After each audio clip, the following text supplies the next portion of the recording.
Hey guys, been gone for a little bit. We're back. Just wanted to say, everyone stay safe. Please, we're thinking of you. Please stay safe, stay home, take care of yourself, take care of your families, and together we will get through this. Always together. Hello, all. Welcome on back.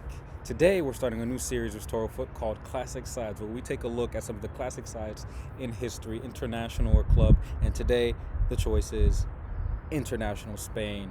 Okay, the first game of Spain's study analysis is going to be that Euro final between Germany and Spain, Euro 2008. Okay, so we're gonna jump right into it. All right, just a little bit of context. This was Spain's first title win since 1964. They had only won the Euro in 1964. This 44-year wait. They were known as the great European underachievers, maybe the great underachievers of the world until that Euro 2008. So many brilliant, diminutive little playmakers, but why couldn't they bring it all together? And missing that top class center forward that would consistently score goals, although they did have Raul. Well, Raul was not there, and they did have a few other players. All right, Germany, this was just before their revolution in youth training and coaching and system reaped its benefits. Okay, so 2010 is where we really started to see it. For instance, Thomas Müller would be a product, if I would say. Okay, so getting right to it, the context, the lineups. Germany played in a 4-2-3-1. Jens Lehmann was the goalie. We had Philipp Lahm, left back, even though he was right-footed. Played much of his career at left back before going right back, and eventually played center midfield as well. We had Per Mertesacker and Christoph Metzelder in the center back. Christoph Metzelder was on Lahm's side. Per Mertesacker was on the right, next to Arne Friedrich. The sixes, the holding midfielders, the defensive midfielders, the water carrier, whatever you want to call them, although they have different styles. Anyway, the sixes. Torsten Frings, and Thomas Hitzelsberger. I believe it's Thomas. Yes. Hitzelsberger playing the six. Torsten more on the right, Hitzelsberger on the left. And Michael Ballack, the captain, playing as the number 10. Bayer Leverkusen great, also played for Chelsea. Another example. On the left, we had Lukas Podolski. On the right, Bastian Schweinsteiger as a right winger, back when he used to play right wing, eventually becoming a central midfielder, and the internationally prolific striker Miroslav Klose. Okay, just a little bit more defensively out of possession. So out of possession, they would always line up. They would consistently, ostensibly line up in that 4-2-3-1 that we just described there, but without the ball, that was no longer what we would see. Bastian Schweinsteiger would come in from his right wing position, come into the middle. Okay, Lukas Podolski would stay left wing. Hitzelsberger would move up and become a bit of a left-sided 8, leaving Torsten Frings as the sole 6, and that would form a diamond with Frings at the bottom, Bastian Schweinsteiger on the right, Hitzelsberger on the left, and Michael Ballack up at the top. A left winger, a striker, but no right winger. And Arne Friedrich would not be giving a great deal of width on the right side in the first half, at least not before the goal. Okay, Schweinsteiger and Ballack were given a great deal of freedom. Frings much less. Hitzelsberger a little bit less. Now, for Spain, the winners. Iker Casillas, the iconic legendary goalkeeper, was in goal and captain. Joan Capdevila, left back. Right back, we had Sergio Ramos, future captain himself, long-haired Sergio Ramos. And we had Carles Puyol and Carlos Marchena as the center backs. The sixes, they also played in a 4-2-3-1. The Brazilian-born Marcos Senna, underappreciated, was next to Xavi Hernandez, not underappreciated, well, at least not after 2008, particularly that tournament. Okay, we had Cesc Fabregas playing as the 10, who came in for David Villa, who was injured in the semifinal, I believe, against Russia, and only made the bench for the final. And on the left, we had David Silva, Andres Iniesta on the right as the right winger, and El Nino Fernando Torres, the goal scorer, as the number 9. Iniesta and Silva would start both halves on the respective sides. Iniesta on the right, Silva on the left, but they would switch after about 6 minutes in the first half and after about 8 or 9 minutes in the second half. Of course, these players were given a great deal of freedom. Fabregas would drop in a little bit more, and Xavi would go higher. Marcos Senna would be the sitting midfielder in most scenarios. Okay, so that is the lineup. That is the context. Let's get into it. Hello, all. We're going to get right into the Euro 2008 final, Germany versus Spain. This is not live, but we're going to be full of bloopers because we're just running straight through it, so be prepared for that. But otherwise, keep your eyes open and enjoy. We're going to start with St. Bastian Schweinsteiger, our right winger here, actually. He's going to come out of the picture. He's going to check into the space in the middle, and Arne Friedrich is going to overlap here. Okay? And at one point, it's going to be Frings and Schweinsteiger the sixes, because Hitzelsberger, the nominal 6 is pushing up into a left-sided number 8 role.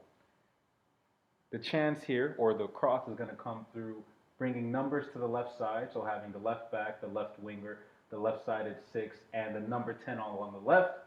And this pass is going through here, and boom, there you see it, to a cross in the middle. We're going to come back to that one more time. Okay. Freezing it here. This run is already being made. All right, Ramos gets a bit sucked in by the fact that Podolski is open on the left wing, even though David Silva is there. And he also trusts that Marco Senna can take this space in here in the middle, and Carlos Puyol can also take Ballack here in the middle. But he leaves a space open between the touchline and himself. So we're going to see that again. Right here. Focused here. Pass goes through. And a brilliant little touch by Michael Ballack, captain, to get the ball in. Going to have another German production here. Once again, we are going to see ball coming on the left. Schweinsteiger is going to come in again. We're going to come back to that one. All right, they attack down the left. Once again, a defense splitting pass by Philipp Lahm, who's really in for his offensive attributes. This is the pass coming in. Hitzelsperger checks into space, but knows what's coming, and as soon as that pass is played, he's offering an option to Miroslav Klose. Miroslav Klose wants to check in, play it short. Okay, Klose provides the depth, and then comes in, so he's pinning Puyol back. He's pinning Puyol back, and then checks into space, so Puyol is a bit behind him, and Podolski's providing just enough width that David Silva can't protect in the middle, and Ramos is tempted to go wide and also middle. So you'll see this different splitting pass. Boom, look at that. And he takes him on and gets a shot off. Great strength by Klose. And Hitzelsperger just plays it right into Iker Casillas. On the ground, talking to the ref, nothing there. Let's watch that again. Here we go. Only got 10 minutes of this video, so it's all right. Okay, Schweinsteiger coming in. The space is created here. Doesn't force it. All right, and look at where the space Schweinsteiger took. He let Ballack come out wide, and that created space for Schweinsteiger, and boom, defense splitting pass. Friedrich can play right back, hesitates. Okay, that's fine. Pass is created there. They get a chance, does well enough, and boom, let's switch. Pass is just behind Podolski. Didn't put it where it needed to be, Philipp Lahm. Podolski will get another chance later. And there it is, Spain. Spain with the ball now. All right, Fabregas playing in the number 10 in the hole. All right, Xavi playing it out wide. David Silva coming in from the right. Remember, he started on the left. And look at this. Look at this. Boom, boom, step out, step out, step out, and in. What a pass. Almost getting a goal off of this. Absolutely brilliant. We can get the replay and pause it. Boom. All right. Fabregas is here. Iniesta's farther out. Right? There you go. Right here. Friedrich is concerned by Fabregas, so he's keeping his eye, one, on the ball, but also on the fact that if Fabregas gets the ball here, he can get a chance to perhaps shoot on his left foot, be in this dangerous space there. Iniesta very intelligently is taking step back, take step back, and then boom, coming into the middle right there. And that's how the chance is created. Takes a touch, and Jens Lehmann showing that even at this point, he still had it. Spain feeling more comfortable. Marco Senna, highly underrated, underappreciated. Deep pass. Look at this. Really could have scored there. Unlucky. Look at this. Very interesting right here. I'm going to pause right here. I want you to keep an eye on Arne Friedrich and what happens to him. Joachim Löw was very upset with this moment, even told him right after this, that can't happen again. Follows the ball instead of keeping control of his space. All right, we're going to come back to it. Again, Torres, majestic, absolutely majestic. This was his Liverpool days. Blonde Torres, pre-injury Torres. Right here, takes in. Gives the illusion of potentially switching the field of space, but comes back in to the left. Faking to go right, perhaps, going left, touch in. Capdevila says, Iniesta, you're coming into my space, let me take yours. Arne Friedrich follows Iniesta. Capdevila is completely open. Capdevila. 1L, yes. All right. We switch it a bit low. No need to switch it there, but they decided on it. It's fair enough. Who am I to tell? Frings constantly in that position there. Hitzelsberger higher. Balak comes here, and Schweinsteiger is higher. Not too, there you go, excellent pass. It's not too different from the diamond Germans played in the World Cup 2006. And that is where we see the issue. We'll come back to that. All right, the 1, 2, 3, and Schweinsteiger in this case would be acting as the 10, just for this position. Balak would offer me that. Look at that pass. Boom. Place to Klose. He wanted to run into space. Good ball here. First touch. The ball's a bit in front of him. He couldn't get it out to shoot on his left. And then when he cut it back, he was refusing to do anything with his right. They lost an opportunity. All right, look at where Xavi comes in. This is where the goal comes in. He starts all the way down here. He says he wants to get more of the ball. He's coming all the way over here. All right. And it's all right. You get the ball back. Had to stop it there. David Silva was back to goal. He played it back to the person who played it to him. Why? Because when you don't have information, you're unable to look behind you to see what's there, you pass it back. And even, he didn't need to look behind because he felt the person on him. No need to turn there in a dangerous area. Xavi's facing the field of play. Simple pass back. That makes the entire goal. As does this run right here. Look at this. Look at this. Iniesta comes in. Xavi says, I'll take your space. Thank you very much. Make sure we're not 500 in the line. Defense splitting pass, midfield splitting pass, and boom. 1 touch, 2 touch. Touch on the outside from Torres. Excellent little ding for the goal. Absolutely brilliant. Xavi starts almost as a right-sided center back in this movement. Comes in here. Marco Senna takes 1 touch. Xavi takes 1 touch. Takes another touch. Pass. Boom. Goal. We're going to do this again. Check this out one more time. Okay. Look where he comes. Center midfielder demanding the ball, saying, all right, I'm getting away from the density in the middle. Give me space here. I want the ball here. Okay. Okay. Let me just touch it to him to converge the whites. All right. Shift it over. Boom. Not in the line. And Iniesta saying, I want it as well. Marco Senna sees that stops there. So he receives the ball. Boom. Stop that again.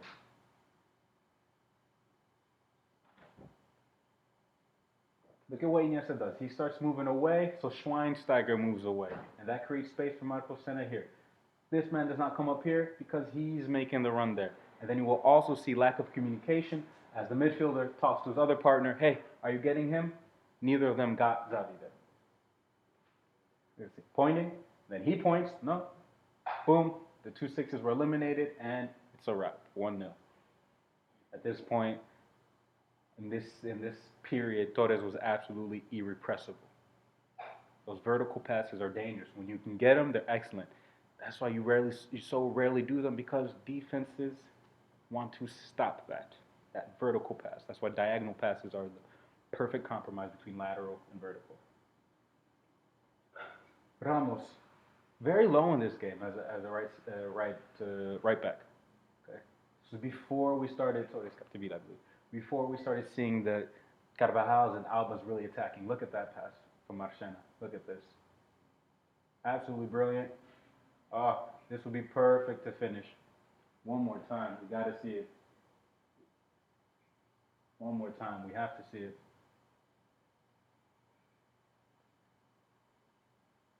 Xavi again, leaving the density.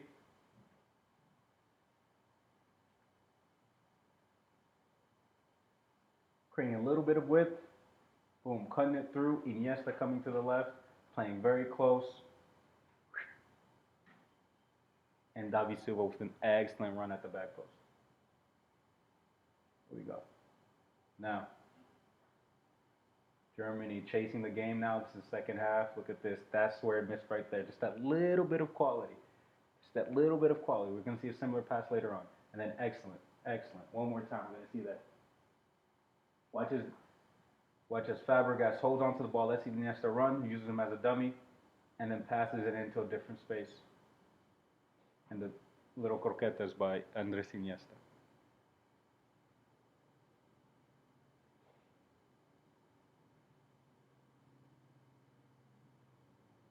Schweinsteiger making that run forward. Excellent little touch. But Spain is feeling themselves now. And once again, Just that little bit of technical quality lacking.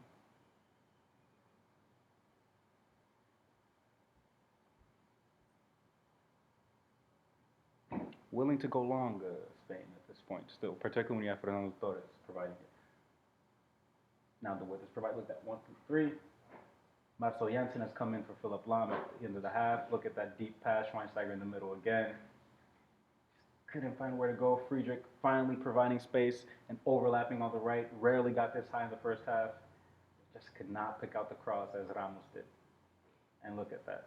This was a different Spain to the Vicente del Bosque Spain, which was more possession-based, more conservative. Okay. And we saw this as well as a beautiful little chance by Germany earlier on. Schweinsteiger with constant little touches. You was the one who really brought that little bit of quality. Okay, we're going to see the chance right here. Boom. That close. Ballack showing his world-class abilities again. Coming in, checking in the middle. Podolski coming middle. Marcel Janssen going out wide. Starting to do on the left what they did on the right. And just barely, Kuraniu came in almost getting a goal. We're going to watch that one more time. Schweinsteiger, middle again, trying to get more on the ball. Podolski checking in. And look at what Ballack comes, leaving space there in the middle, picking out an excellent ball. He's right-footed, but it doesn't matter. That's 2 crosses, good left-footed crosses he could get in. Now Germany chasing the game a little bit more. And this is where I feel there would be a difference. I believe Spain would have been able to create a chance off of this, whereas Germany, at this point, just shot their own foot.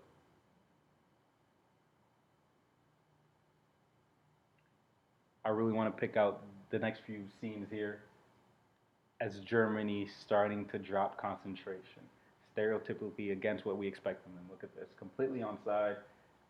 Had in line this Marcel Janssen, who had come in, wasn't up to speed perhaps yet, even after 15, 17 minutes. This is off a corner.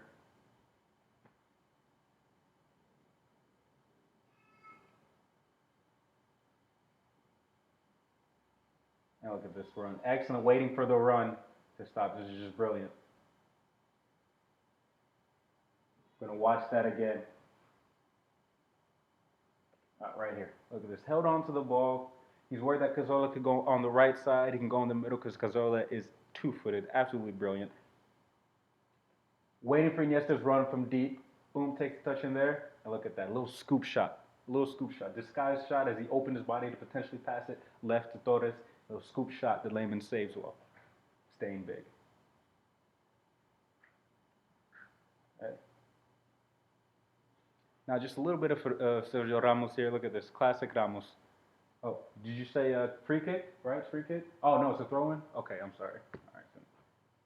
Oh, linesman, I can go? Are you sure? I can go? Just classic time wasting. Hate to love it, love to hate it. It is what it is. Torres with just power over Metzelder there. And just sprinting. Xabi Alonso's Liverpool teammate with an excellent vertical ball. And just unlucky. Just unlucky. A different Spain to the Spain we would see 2 years later, 4 years later. And just not the same ability. Look at this. Excellent run, creating space for who? Xabi Alonso, I believe. And just unlucky.